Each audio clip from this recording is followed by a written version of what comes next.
boxing, combat sports, what do we do with it, guys? Because these things, I mean, look, you get stats like which MMA is safer than boxing, because boxing, you can only just win by hitting the head or the body. MMA, there's kicks, you can kick just about every part of the body. You can use submission moves where the guy taps out. And so by virtue of that, it might be a bit safer. But what do you do with boxing right now, guys? Because these things are going to keep happening. I mean, there were sports scientists, I think, a couple of years back who were even saying that it's not even safe to hit a ball. They were discouraging kids in primary school level to not hit the ball when they're playing soccer matches. Do it when you're a bit older, when you're a bit have a better bone structure, and maybe you can do it a bit smarter. Yeah. What do we do with a sport like boxing that is so dangerous? Do we continue and accept it as a tragedy, or is there a better way forward, guys? I don't know what we do.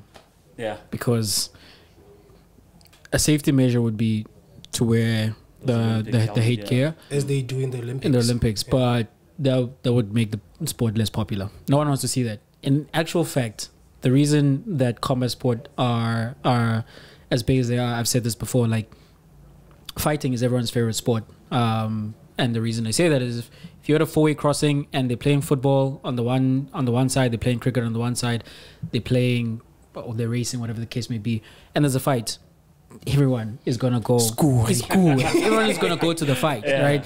It's just like with marketing and other like sophistications, maybe that's why there isn't a big audience. But you tune in because you want to see a guy potentially get killed. It's unfortunate to say, but when you hear Wilder saying that boxing is the only place where you can catch a body and nothing's gonna happen to you, where he says he wants to kill a guy, that raises the intrigue in the fight. You know, you want to see this guy attempt to kill the other guy, and it speaks to something like in the human psyche. But that's the popularity of the sport. That's what the sport is built on. Uguti, you want to see one man or one woman physically impose themselves on another one until the opponent cannot take anymore.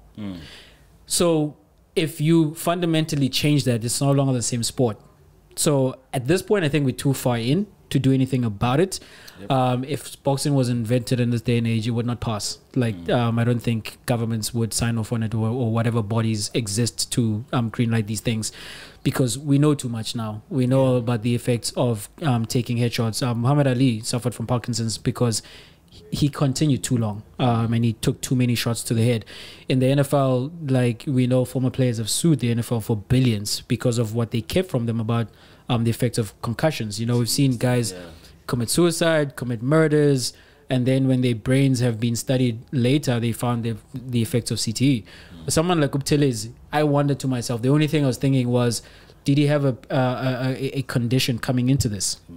And if he did, and measures weren't taken enough to actually discover that and maybe even call off the fight, then there are people who need to answer for that. And I wonder about like boxing, and I wonder about like combat sport, that how often do guys get like MRI or scans of their heads, you know? Because I would think before the fight, while you're training, if you're sparring and you're taking shots, you need to be getting scans. Immediately after a fight, guys should be like getting a scan. Obviously in the case of Buthelezi, it was too late, but before the fight, are the medical records available that say there's nothing wrong there? We've greenlit him to go into something of this nature. I don't know that. You know, what I'm saying is if they're not taking care to that extent to make sure that guys can be human beings should not be in that situation, but like if you're not taking greater care for them to be in that situation, then heads need to roll. Then people need to answer for that. But in terms of what the sport itself can do, this is the sport, and guys sign up. Unfortunately, knowing the dangers. I think with boxing as well, to add to it, is that you have a doctor who's there on site in terms of when the fight is happening to check, can you still see, are you healthy enough to continue? But the thing with boxing and the nature of the sport is that you might be fine now, and then I hit you with a very good punch, but because you can take it, it looks to everyone that you're fine. But your brain is not fine because you're still standing. Moved. Yeah, because you're still moving. It's like, no, let's continue. I mean, with some fights in the UFC, if they have one of those fights of the year, you hear Dana White saying both left in an ambulance, they're going to hospital to get checked out. They are standing, they are fine, but they're going to get checked out nonetheless. Those guys are healthy then, but if they go into the ring again and someone gets hit in the head, you know. So there's a lot of complexities in terms of making sure someone's head is still okay, because I think those measures that you're talking about, get a scan before, during your training and after the fight, those make sense. But even then, there could be a time where that can creep in and it can be scary again. It's crazy stuff. But R.I.P. to the guy. Yeah, rest in peace to the guy, man.